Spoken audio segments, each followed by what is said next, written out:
나 비록 떨어지며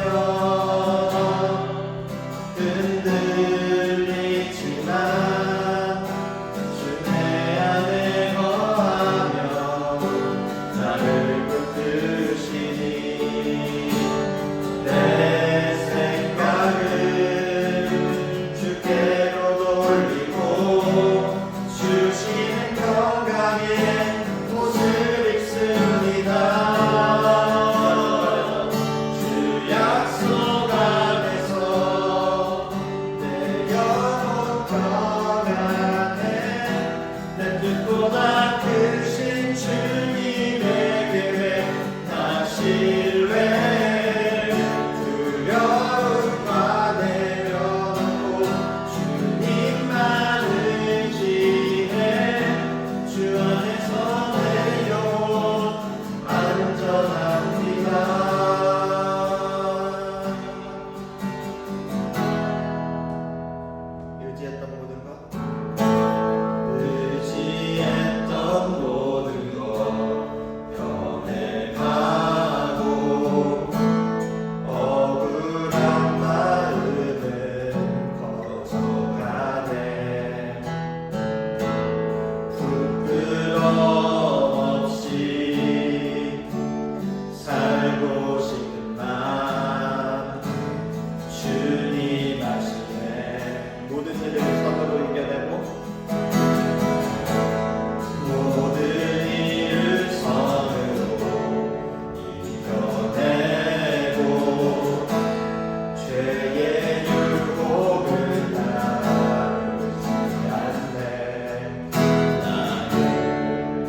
자리에 앉으셔가지고 주의 자녀로 산다는 것을 찬양하시겠는데요.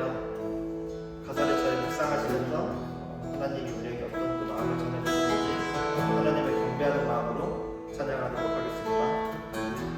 주의 자녀로 산다는 것을 주의 자녀로 산다는 것은 불 가운데로 걸어가는 것, 그 속에서 신실하게 날 지키시는 그 손길을 경험하는 것. 주의 자녀로 산다는 것은 주의 자녀로 산다는 것은 바다 위로 걸어가는 것, 바다 위로 걸어가는 것, 내 온몸을 떠오는 고통 속에서 잠잠히 주를 바라보는 것, 때론 물 가운데 휩싸일 때도 고통 가운데 무너질 때도 주님 내 곁에 함께 하시네. 가장 가까이에 함께 하시네. 주의 자녀로 산다는 것은 나도 그들을 용납하는 것, 나도 그들을 용납하는 것, 나를 위해 달리신 십자가 사랑, 그 사랑으로 살아가는 것. 주의 자녀로 산다는 것, 주의 자녀로 산다는 것은 주님과 함께 동행하는 것, 주님과 함께 동행하는 것, 주께서 지신 십자가 기꺼이 지고 주와 함께 걸어가는 것, 때론 물 가운데 휩싸일 때도 고통 가운데 무너질 때도 주님 내 곁에 함께 하시네. 가장 가까이에 함께 하시네. 때론 물 가운데 휩싸일 때도 고통 가운데 무너질 때도 주님 내 곁에 함께 하시네. 가장 가까이에 함께 하시네. 물 가운데 휩싸일 때도 고통 가운데 무너질 때도 주님 내 곁에 함께 하시네. 가장 가까이에 함께 하시네. 기도하겠습니다. 하나님 아버지, 오늘도 이렇게 저희가 함께 모여 하나님을 예배할 수 있게 해주셔서 감사합니다. 한 주 동안 각자 바쁘고 지친 삶을 살았지만 이렇게 주님 앞에 나와 다시 한번 마음을 돌아보고 말씀 앞에 설 수 있게 하시네 감사합니다. 저희가 살아가면서 때론 하나님의 뜻보다 내 생각과 감정대로 행동할 때가 많은 것 같아요. 그럴 때마다 다시 주님께 돌아오게 하시고 주님의 시선으로 사람을 보고 주님의 마음으로 살아갈 수 있게 도와주세요. 이 시간 우리가 드리는 예배 가운데 우리 각자의 상황 속에 필요한 말씀으로 찾아와 주세요. 말씀을 전해주시는 목사님에게도 지혜를 더해주시고 듣는 저희 마음도 잘 준비되어서 말씀을 삶으로 살아낼 수 있도록 도와주세요. 감사하는 마음으로 이 헌금을 드립니다. 주님의 뜻을 이루는 데 귀하게 쓰이기를 바랍니다. 이 자리에 함께하지 못한 분들도 기억해 주시고 어디에 있든지 하나님과 함께하는 하루가 되게 해주세요. 감사드리며 예수님의 이름으로 기도드립니다. 아멘. 말씀 공독하겠습니다. 여호수아 23장 11절부터 16절입니다. 그러므로 스스로 조심하여 너희의 하나님 여호와를 사랑하라. 너희가 만일 돌아서서 너희 중에 남아있는 이 민족들을 가까이하여 더불어 혼인하며 서로 왕래하면 확실히 알라. 너희 하나님 여호와께서 이 민족들을 너희 목전에서 다시는 쫓아내지 아니하시리니 그들이 너희에게 올무가 되어 덫이되며 너희 옆구리에 채찍이 되며 너희의 눈에 가시가 되어서 너희가 마침내 너희의 하나님 여호와께서 너희에게 주신 이 아름다운 땅에서 멸하리라. 보라, 나는 온 세상이 가는 길로 가려니와 너희의 하나님 여호와께서 너희에게 대하여 말씀하신 모든 선한 말씀이 하나도 틀리지 아니하고 다 너희에게 응하여 그 중에 하나도 어김이 없음을 너희 모든 사람은 마음과 뜻으로 아는 바라. 너희 하나님 여호와께서 너에게 말씀하신 모든 선한 말씀이 너에게 임한 것 같이 여호와께서 모든 불길한 말씀도 너에게 임하게 하사 너희의 하나님 여호와께서 너에게 주신 이 아름다운 땅에서 너희를 멸절하기까지 하실 것이라. 만일 너희가 너희의 하나님 여호와께서 너희에게 명령하신 언약을 범하고 가서 다른 신들을 섬겨 그들에게 절하면 여호와의 진노가 너희에게 미치리니 너희에게 주신 아름다운 땅에서 너희가 속히 멸망하리라. 여호수아는 믿음 성장 스토리다라는 말씀으로 여호수아 강해를 시작한 것 같습니다. 그리고 이제 여호수아가 이스라엘 민족의 지도자가 되는 순간부터 이렇게 이야기가 시작됐고 오늘 23장에 와서는 여러분 읽으신 14절 한번 보세요. 14절이 뭐라고 시작됩니까? 이 PPT는 안 나옵니다. 14절 잠깐 같이 한번 읽어볼까요? 시작. 보라, 나는 오늘 온 세상이 가는 길로 가려니와. 여기까지. 네. 보라, 나는 오늘 온 세상이 가는 길로 가려니와. 무슨 뜻일까요? 이제 죽는다, 그 뜻이죠. 사람이 인생에서 가장 중요한 말을 할 때가 바로 이 순간이 아닌가라는 생각이 듭니다. 죽음을 앞두는 순간, 가슴 속에 있는 진심을 꺼내놔서 하는 이야기죠. 보라, 나는 오늘 온 세상이 가는 길로 가려니와. 사람이 한번 태어나서 한번 죽는다라는 거죠. 23장 전체가 여호수아의 유언과 같은 이야기입니다. 그의 나이가 몇 살쯤 됐을까요? 90세쯤 됐습니다. 당시 사람들 평균 연령이 굉장히 낮았다고 생각해 보면 여호수아 굉장히 장수한 거죠. 90세쯤 됐고 이스라엘의 모든 일들은 거의 마무리가 됐어요. 지난주 말씀처럼 동쪽과 서쪽의 갈등도 다 해결됐고 땅 분배도 다 나눠졌고 레위 지파는 각 성읍에 잘 배치되었고 그러니까 평화가 이제 오는 다 끝났다라는 거니까 이때 유언과 같은 이야기들을 이스라엘의 지도자들을 불러서 여호수아가 말을 한다면 대체로 어떤 말을 할까요? 여러분 같으면 어떤 얘기 하시겠어요? 다 끝났어요. 평화예요. 나이가 90세쯤 됐어요. 이제 곧 죽음을 앞뒀어요. 대체로 무슨 말을 할까요? 저 같으면 고생했다. 수고했다. 야, 그동안 진짜 홍해 건너고 정말 그 광야에서 40년 동안 그리고 요단강 앞에서 정말 수고 많이 했다. 이제 우리가 다 이뤘으니까 좀 쉬고 평화롭게 오늘 순간을 즐기자. 뭐 이런 얘기들이 자연스러울 것 같은데 여러분 읽으셨던 것처럼 여호수아의 말에 긴장감이 감돕니다.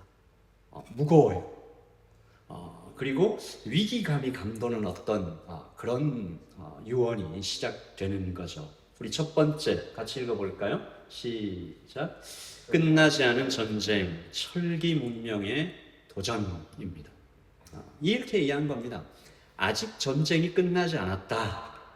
진짜 전쟁은 이제부터다라는 얘기죠. 그가 경고한 새로운 적은 철기 문명이었습니다. Iron Age죠. Iron Age Civilization. 당시 이스라엘은 브론즈 에이지였어요. 청동기 문명입니다. 이걸 좀 과장해서 표현한다면 나무로 만든 그 무기로 풀 아머를 가지고 있는 적들과 싸워야 하는 어떤 그런 상황이죠. 블레셋입니다. 철기로 문명한 선진 문명국이었고 매력적인 문화를 가지고 있었으며 강력한 기술력으로 부러움을 받았던 이 철기 문명 자체가 나쁜 건 아니죠. 그런데 문제는 저를 한번 따라서 하십시다. 동경, 동화. 동경은 부러워한다는 뜻이고 동화는 닮아간다라는 얘기잖아요. 아마도 이스라엘이 이 지금 여호수아가 이렇게 경고하지 않으면 그들의 기술력과 문화를 부러워하고 우러러보고 이렇게 하다가 살아남기 위해서 그들과 손잡아야 된다, 닮아가야 된다는 유혹을 받다가 나중에는 섞이다가 한 몸이 되어버리는 어떤 위협을 여호수아가 느꼈던 것 같아요. 철기 문명. 여러분 그때나 지금이나 다르지 않은 것 같아요. 우리가 부러워하는 철기 문명은 뭘까요? 오늘 우리가 부러워하는 철기 문명, 건강한 삶, 자녀의 미래, 경제적인 여유, 안정된 사회, 이런 것들이 우리가 누군가를 부러워하는 좋은 차, 좋은 집, 이런 것들이겠죠. 그 자체는 분명히 좋은 것들이지만 말씀드린 것처럼 어느 순간 하나님보다 그것들을 더 의지하기 시작하면 그것들이 블레셋이 되고 파괴적인 우상이 된다라는 의미에서 여호수아가 이 이스라엘 지도자들을 앞에 두고 딱 꺼내놓은 오늘 말씀의 핵심입니다. 오늘 설교의 핵심 되는 명령인데 우리 같이 읽어보겠습니다. 시작. 그러므로 스스로 조심하여 너희 하나님 여호와를 사랑하라. 그러니까 여호수아는 철기 문명에 대해서 얘기하지 않았습니다. 그 철기 문명을 좀 미리 배워서 혹은 그것에 대해서 좀 대적하면서 경계하면서 이런 얘기를 한 게 아니고 사랑하라. 사랑하라. 조심해서 하나님을 사랑하라. 그리고 그 사랑에 실패할 때 어떻게 되는가에 따라서 이야기하고 있는데 오늘 말씀 읽어보셨죠? 무려 3번이나 이걸 반복하는데요. 한번 보십시다. 13절, 15절, 16절. 이 13절만 읽을게요. 시작. 확실히 알라. 너희 하나님 여호와께서 이 민족들을 너희 목전에서 다시는 쫓아내지 아니하시리니 그들이 너희에게 올무가 되며 덫이 되며 옆구리에 채찍이 되며 너희의 눈에 가시가 되어서 너희가 마침내 너희 하나님 여호와께서 너희에게 주신 이 아름다운 땅에서 멸하리라. 아멘. 앞으로 다시 돌아갈까요? 너희에게 주신 이 아름다운 땅에서 멸하리라 라는 말이 3번이나 반복하고 있습니다. 그만큼 중요하다, 위협적이다, 경계해라. 그래도 못 알아들을까봐 그 다음 말씀 13절 여기서는 어떤 이미지를 사용하고 있는데 올무, 덫, 채찍, 가시 이 영상으로 보여주는 것과 같습니다. 지금으로 치면 설교하다가 영상으로 보여주면서 이렇게 된다라고 얘기했는데 이 여호수아는 이 4단계의 과정을 굉장히 급하고 빠르게 의도적으로 그렇게 말하고 있는데요. 이 메타포죠. 올무에서 가시로 넘어가는 이 메타포를 누군가가 영적 파국의 단계적 가속화라고 불렀는데요. 이게 이런 겁니다. 처음에는 올무가 뭐예요? 이렇게 동물들을 잡을 때 이렇게 동그랗게 돼가지고 거기에 발 넣으면 쫙 이렇게 오므러져서 움직이지 못하는 덫은 좀 큰 거고요. 처음에는 발목을 잡는 올무가 되고 좀 이어서는 온몸을 묶는 덫이 되고 나중에는 그게 옆구리를 치는 채찍이 되고 마침내 눈에 박힌 가시처럼 온 몸을 쏟쓰게 되는, 그러니까 눈을 못 보면 아무것도 못하게 되지 않습니까? 점점 더 빠르게 강력하게 삶 전체를 무너뜨리게 되니까 사랑에 실패하면 이렇게 된다. 하나님 사랑에 실패하면 이렇게 된다. 이 경고가 그때처럼 지금도 우리에게 꽤나 현실적이라는 것을 우리가 마음속에 좀 새기면 좋겠습니다. 철기 문명이 나쁜 게 아니에요.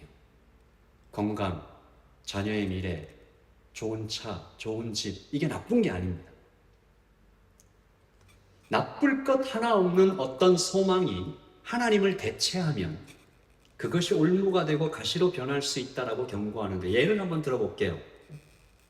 은퇴한 어떤 아버지가 남은 인생을 활기차게 살고 싶어서 목표를 세웠습니다. 건강관리, 자기관리, 이렇게 시작해서 좋은 시작이죠. 문제는 어느 순간부터 그것이 건강이 평안과 의미의 중심이 됩니다. 하나님을 대체하는 거죠. 몸에 작은 이상만 생기면 불안이 확 밀려오는데, 그렇게 되면 올무입니다. 점점 더 운동에 집착하겠죠? 조그마한 음식 실수 하나에도 죄책감이 막 들겠죠? 그러면 건강관리라는 감옥에 갇힙니다. 건강염려증, 덫이 되죠. 여기까지 가면 자기 자신만 때리는 게 아니고 옆 사람의 식습관과 운동에 대해서까지 판단하게 됩니다. 채찍임. 나도 때리고 남도 때리고.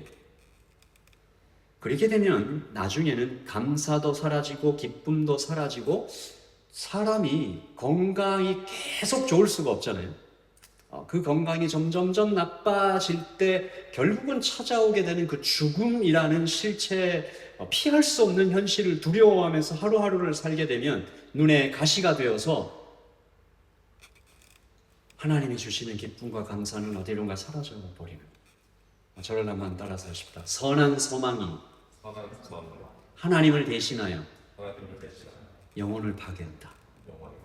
요소의 경고가 바로 이겁니다.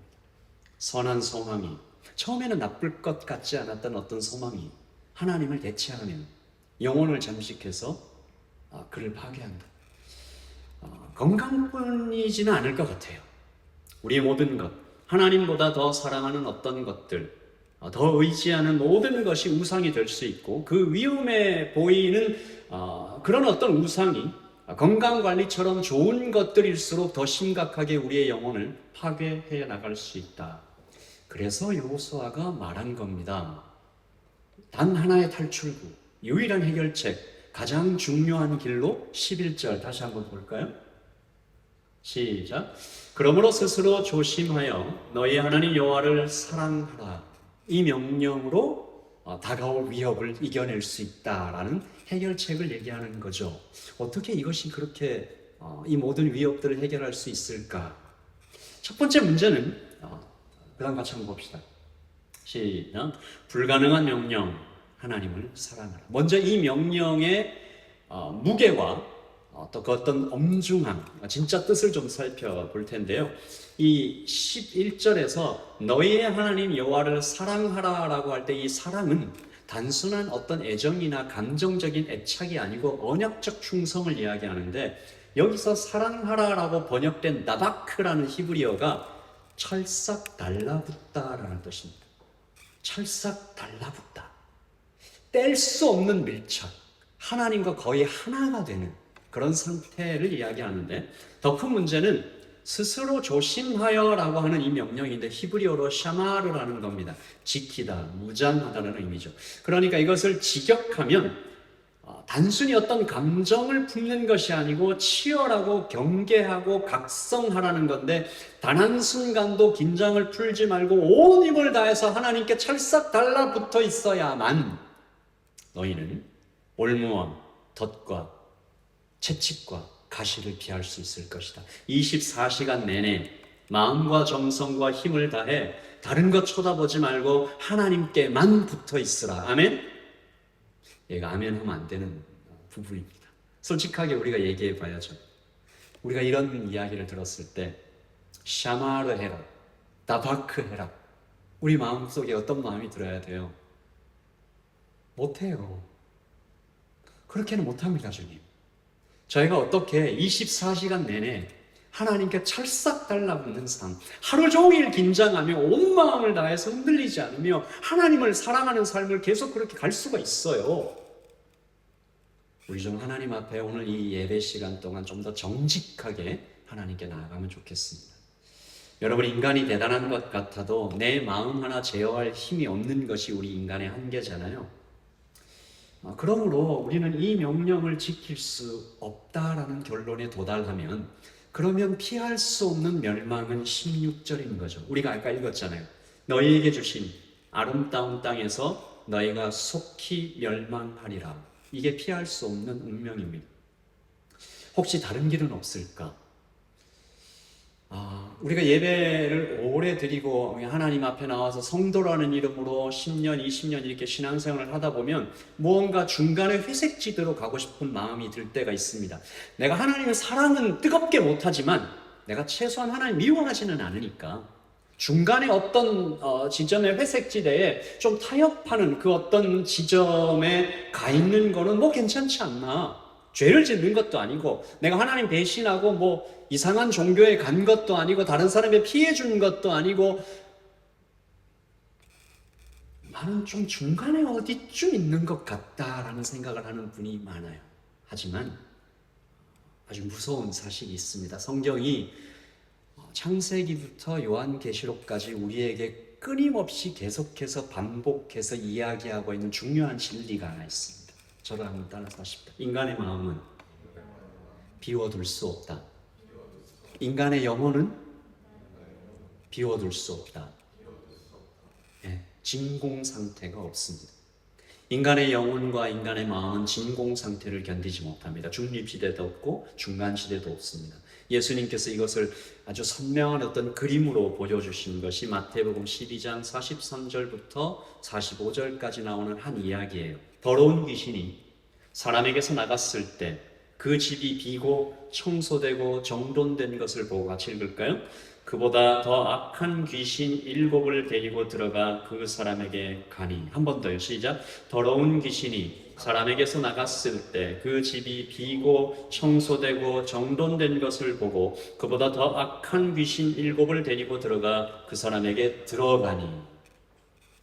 마음이 비고 청소되고 전돈되었다. 진공상태가 되었다. 비어있다. 가만히 놔두면 괜찮을 것 같은데 예수님은 더 악한 상태로 되돌아간다. 중립시대, 중립상태의 마음은 없다. 비움은 반드시 어떤 다른 것으로 채워진다. 심리학자 니버가 이런 얘기를 했다고 그래요. 인간은 경배하지 않고는 살 수 없다. 문제는 무엇을 경배하느냐에 있다. 팀 켈러는 우리 마음은 사람의 마음은 우상 공장과 같다. 하나님이 그 자리에 앉아 계시지 않으면 다른 우상으로 항상 무엇인가 거기에 앉아 있다. 다시 말해서 하나님을 사랑하지 않는 사람은 하나님의 사랑으로 그 마음이 채워져 있지 않은 사람은 성령으로 충만해 있지 않은 사람은 반드시 다른 무언가를 사랑하고 있는 상태입니다. 반드시 다른 무언가가 그 마음을 채워 있다라는 것이죠. 여호수아는 그것을 이스라엘의 광야 40년 역사를 그 증거로 알고 있었어요. 그들이 보이지 않는 하나님 대신에 보이는 금송아지를 예배했던 사건, 하나님의 약속 대신에 현실적인 두려움을 예배했던 거, 하늘에서 내려주시는 만나 대신에 과거 애굽의 고기를 사랑했다. 그들의 마음은 한 번도 중립적인 때가 없었어요. 하나님을 뜨겁게 사랑하든지 혹은 애굽을 사랑하든지. 애굽을 사랑하는 결과는 망하고 죽고 파멸하는 것밖에 없습니다. 여호수아는 그 모든 것을 똑똑히 지켜보고 아파하고 한숨 짓고 고민했던 사람입니다. 목회자로 제가 거의 한 30년 가량을 살아오면서 저도 이런 것들을 봅니다. 한 사람의 마음이, 한 성도의 마음이 하나님의 사랑으로 가득 차 있을 때 그의 영혼이 반짝반짝 빛나고 활기가 있고 생명력이 넘치다가 하나님이 그 사람의 마음의 중심에서 어느 순간 비껴나가 있을 때 중립이 아니더라고요. 시들어가고 아파하고 중간의 상태는 없어요. 회색지대는 없습니다. 하나님을 사랑하든지 세상을 사랑하든지 둘 중에 하나만 있을 뿐입니다. 그러니까 우리는 또 하나의 이제 그 어려움에 빠지는 거죠. 하나님을 사랑하라는 명령도 지킬 수가 없고, 근데 지키지 못하면 멸망하리라는 결말은 당연하고, 은혜를 받았을 때는 주일 예배 드리고 나서 어떤 집회에 갔을 때는 하나님께 잠깐 붙어 있는 것 같은데 다음 날이 되면 나는 또 다른 것들에 달라붙어 있는 나의 연약한 한계를 바라보게 되는 거죠.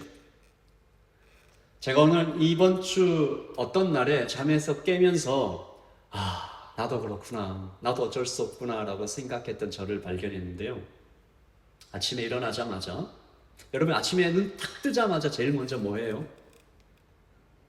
제가 그날 아침에 눈을 탁 뜨자마자 핸드폰을 이렇게 탁 가져오는 저를 발견했습니다.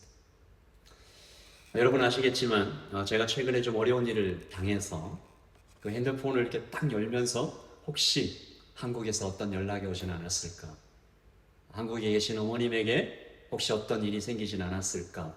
그런 불안함 두근두근 하면서 그 핸드폰을 여는 거죠.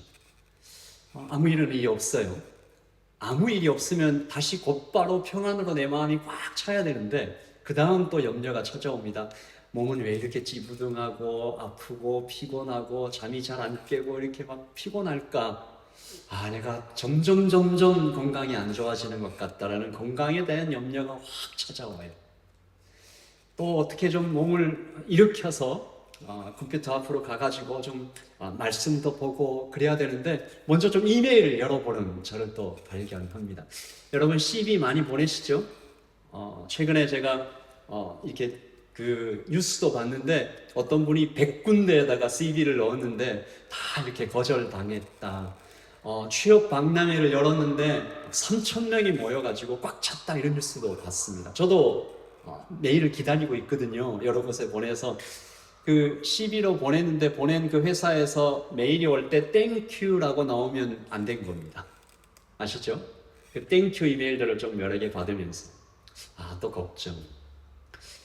온통 걱정이며 불안이며 한숨인 제 자신을 발견하면서 내가 하나님께 달라붙어 있지 않을 때는, 하나님을 사랑하고 있지 않을 때는 이렇게 걱정과 불안과 염려가 나를 그냥 기습하는구나.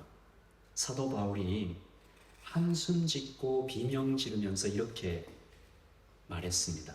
로마서 7장 24절 같이 읽을까요? 시작.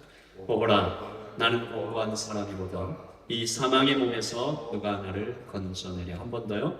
보거라, 나는 권고한 사람이보다 이 사망의 몸에서 누가 나를 건져내랴. 아멘.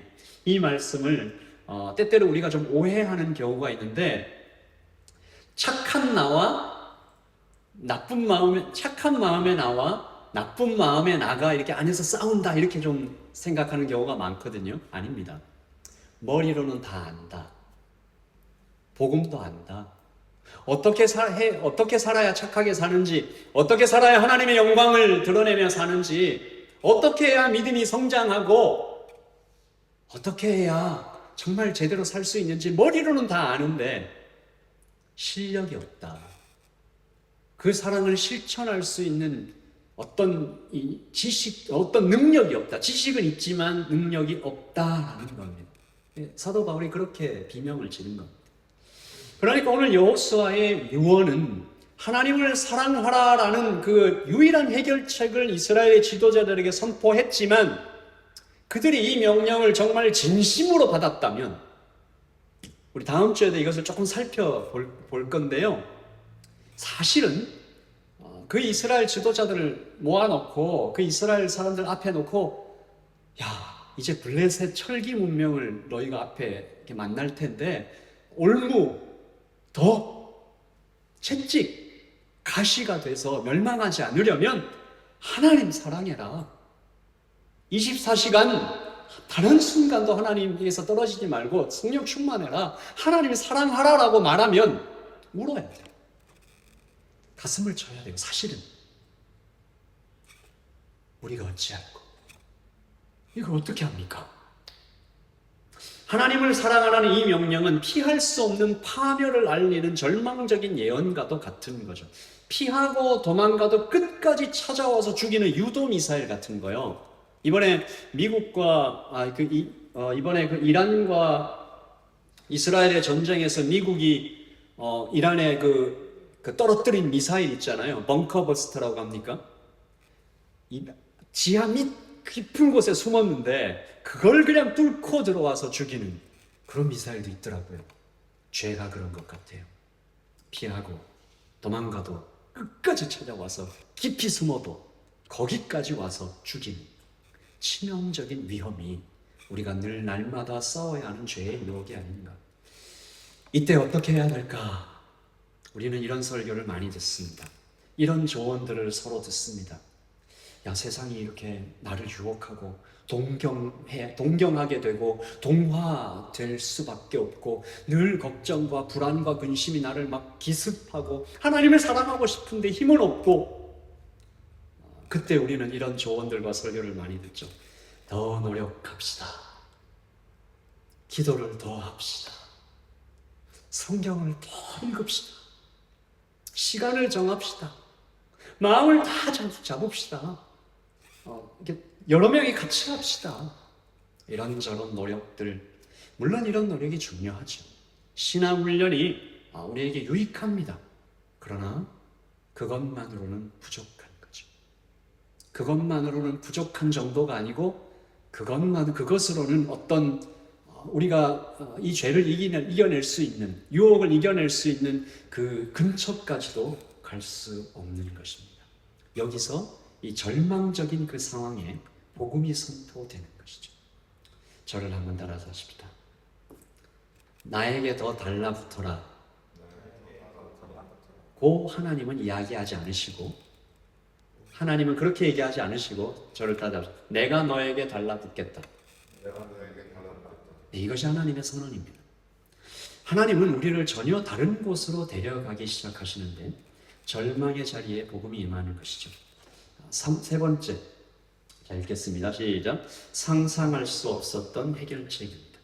우리가 하나님을 사랑할 수 없었기 때문에 하나님께서 우리를 먼저 사랑하셨다고 요한일서 4장 10절입니다. 시작. 우리가 하나님을 사랑하는 것이 아니요 하나님이 우리를 사랑하사. 복음은 더 노력해서 너희가 하나님께 달라붙어라라고 하지 않고 내가 너에게 달라붙겠다고 하신 그리스도를 우리에게 보여주십니다. 주님은 우리에게 달라붙어 주시기 위해서 하늘을 버리고 땅에 오셔서 그야말로 24시간 우리와 떨어지지 않고 완벽한 밀착으로, 연합으로 우리에게 달라붙으십니다. 그리스도는 우리가 빠졌던 올무와 덫에 대신 걸려주셨고, 우리가 맞아야 했던 채찍에 대신 맞아주셨고, 우리를 찔러야 했던 가시면류관에 대신 찔려주셨던 거죠. 그리고 하나님과 우리를 붙일 수 있는 오직 단 하나의 접착제, 사람과 하나님을 붙일 수 있는 접착제가 딱 하나밖에 없어요. 그리스도의 피. 그의 피로 우리를 하나님께 단단히 달라붙게 하셨습니다. 요소에 지킬 수 없었던 사랑하라는 그 명령은 우리의 어떤 더 큰 노력이 아니라 나를 놓지 않으시는 그리스도의 달라붙어 주심으로 지켜지게 되었던 것이죠. 이 복음이 그러므로 오늘 이 무거운 명령을 저주에서 축복으로 바꾸어 놓았기 때문에 우리가 말씀을 다시 읽으면 이 말씀이 전혀 다르게 읽혀지는 것을 우리가 오늘 경험할 수 있습니다. 요한서 23장 11절 말씀 안 나옵니까? 네, 우리 11절 우리 외웠으니까 한번 해보십시다. 시작. 그러므로 스스로 조심하여 너의 하나님 여호와를 사랑하라. 그러니까 우리가 이 말씀을 들을 때 즉각적으로 우리에게 떠올라야 되는 그림은 그리스도께서 우리를 먼저 사랑하셨구나. 그러니까 우리가 하나님을 사랑하는 이 사랑은 반응일 수밖에 없는 것이고 응답일 수밖에 없는 것이죠. 그래서 이 명령은 더 이상 지킬 수 없는 절망이나 지키지 않으면 벌받는 심판도 아니고 무겁고 부담스러운 짐도 아니고 나를 위해서 죽으신 예수님의 사랑 고백이 되어서 12절입니다. 시작. 너희가 만일 돌아서서 너희 중에 남아있는 이 민족들을 가까이하여 더불어 혼인하여 서로 왕래하면, 그러니까 하나님을 배신하면, 반역하면, 13절 시작. 확실히 알라. 너희 하나님 여호와께서 이 민족들을 너희 목전에서 다시는 쫓아내지 아니하시리니 그들이 너희에게 올무가 되며 덫이 되며 너희 옆구리에 채찍이 되며 너희의 눈에 가시가 되어서 너희가 마침내 너희 하나님 여호와께서 너희에게 주신 이 아름다운 땅에서 멸하리라. 아멘. 이 말씀이 이제 어떻게 들리세요? 이 13절의 말씀에 누가 계세요? 올무에 걸리심, 덫에 걸리신, 채찍에 맞으시는, 가시에 찔리신 예수 그리스도가 거기 계시는 거죠. 그리고 멸함을 당하신, 죽임을 당하신 그리스도가 거기에 있는 거예요. 그리스도께서 우리가 받아야 되는 이 올무와 덫과 채찍과 가시를 다 맞아주시지 않았다면 우리는 이 말씀이 가르치는, 이 말씀이 선언하는 그대로 죽었을 겁니다. 이 말씀을 통해서 그리스도께서는 우리에게 이렇게 말씀하시는 것 같아요. 돌아서지 마라. 이 아름다운 땅에서 떠나지 마라. 그 올무를 내가 안다. 그 채찍의 고통을 내가 안다. 가시가 박혀 지르는 그 비명을 내가 안다. 내가 그 아파봤다. 나의 사랑, 나의 어여쁜 자여, 일어나 나와 함께 가자. 라는 예수 그리스도의 그 사랑 고백을 받았을 때야만, 사랑을 받았을 때야만 우리도 사랑할 수 있어서, 저를 한번 따라서 하십시다. 주님, 세상이 아닌 주님께 달라붙겠습니다. 이제 저도 주님을 붙들겠습니다. 네, 그 다음요. 자, 이제 우리 말씀을 생각하면서 세 가지 기도를 하려고 합니다. 첫 번째 기도는 우리의 마음을 좀 들여다봅니다. 우리가 달라붙어 있었던, 이번 주 우리의 평생 우리가 의지하고 있었던 철기 문명은 무엇인지 좀 하나님 보여주십시오. 이게 우리의 마음을 들여다보는 기도입니다. 우리 하나씩 하죠. 첫 번째 기도를 먼저 하십시다. 우리 마음을 들여다보면서, 하나님, 이번 한 주간 제 마음이 하나님보다 더 의지하고 더 달라붙어 있었던 것은 무엇인지 보여주십시오. 같이 기도하겠습니다. 의지했던 모든 것 변해가고 거룩한 마음은 거절하네. 부끄러움 없이 살고 싶구나. 주님 하시네.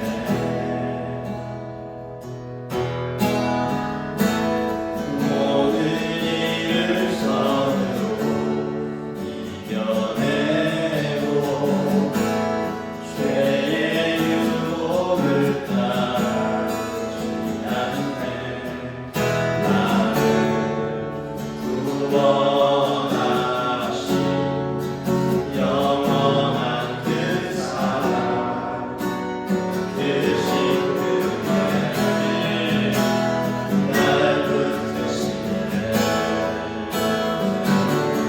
주어진 내 삶이 작게만 보여도 선하신 주 나를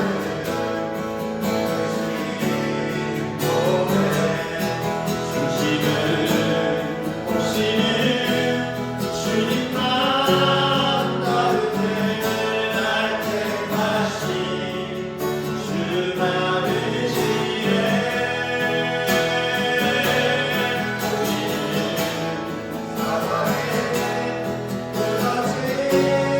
지라도 예수 능력이 나를 붙드네. 보이지 않아도 주님만 받으네. 내 평생 주님을 노래하리라.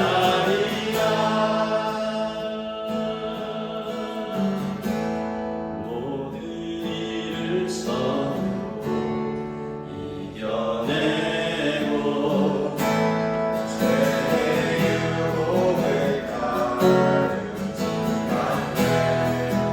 나를 구원하신 영원한 그 사랑, 그 신들의 날 붙드시네.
지금은 우리 주 예수 그리스도의 그 크신 은혜와 하나님의 풍성하신 사랑과 성령의 교통하심이 하나님 율법과 교훈과 노력과 원인에 집착하지 않고 하나님의 사랑과 복음과 은혜에 붙들려 주님께 딱 달라붙어 살아가는, 그렇게 살아가길 원하는, 선물보다 주님께 감사하기를 원하는, 두려움 없이 사랑하기를 원하는 여기 모이는 모든 하나님의 백성들 머리 위에 지금부터 영원토록 함께 있을지어다.